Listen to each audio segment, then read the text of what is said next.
আল্লাহ রব্বুল আলামিনের সঙ্গে কথোপকথন শেষ করে তুর পাহাড় থেকে নেমে বাড়ির দিকে যেতে লাগলেন।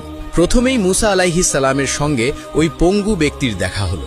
পঙ্গু ব্যক্তি অনেক কৌতূহলী হয়ে মুসা আলাইহিস সালামকে বললেন, হে আল্লাহর পয়গম্বর, আল্লাহ রব্বুল আলামিন আমার ব্যাপারে কি বলেছেন?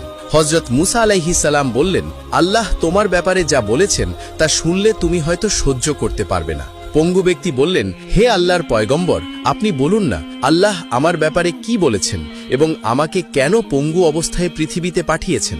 হযরত মুসা আলাইহিস সালাম বললেন, আল্লাহ তোমাকে পঙ্গু হিসেবে পৃথিবীতে এই জন্যে পাঠিয়েছে, তোমাকে দিয়ে আল্লাহ রব্বুল আলামিন জাহান্নামের ছিদ্র বন্ধ করবেন।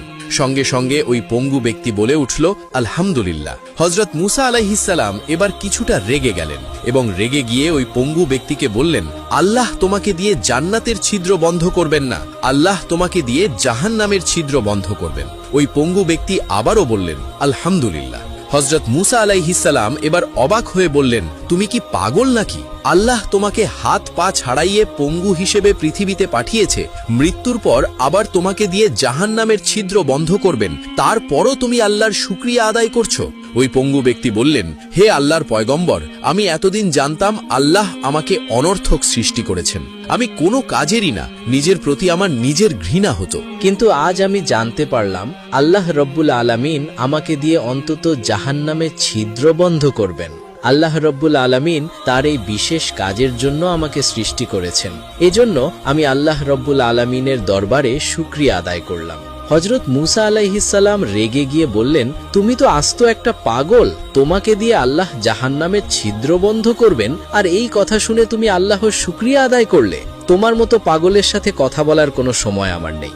এই বলে মুসা আলাইহিস সালাম সামনের দিকে অগ্রসর হতে লাগলেন। হযরত মুসা আলাইহিস সালাম যখন কিছুদূর সামনে অগ্রসর হলেন, আল্লাহ রব্বুল আলামিন ডাক দিয়ে বললেন, হে মুসা, তুমি পিছনে তাকিয়ে দেখো। মুসা নবী যখন পিছনে তাকালেন, তিনি এক অবাক এবং অলৌকিক দৃশ্য দেখলেন। তিনি দেখলেন ওই পঙ্গু ব্যক্তি একজন সুদর্শন যুবকে পরিণত হয়েছে। একটু আগেই যার হাত ছিল না, যার পা ছিল না, সে এখন পরিপূর্ণ সুস্থ মানুষে পরিণত হয়েছে। আল্লাহ রব্বুল আলামিন আবার মুসা আলাইহিস সালামকে বললেন, হে মুসা, তুমি ভালো করে তাকিয়ে দেখো।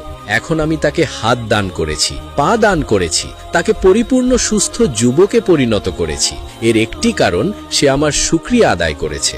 আমার নামের শুকরিয়া আদায় করার কারণে আমি তাকে সব নেয়ামতি দিয়ে পরিপূর্ণ করেছি। অতঃপর মুসা নবী পুনরায় সামনের দিকে অগ্রসর হতে লাগলেন।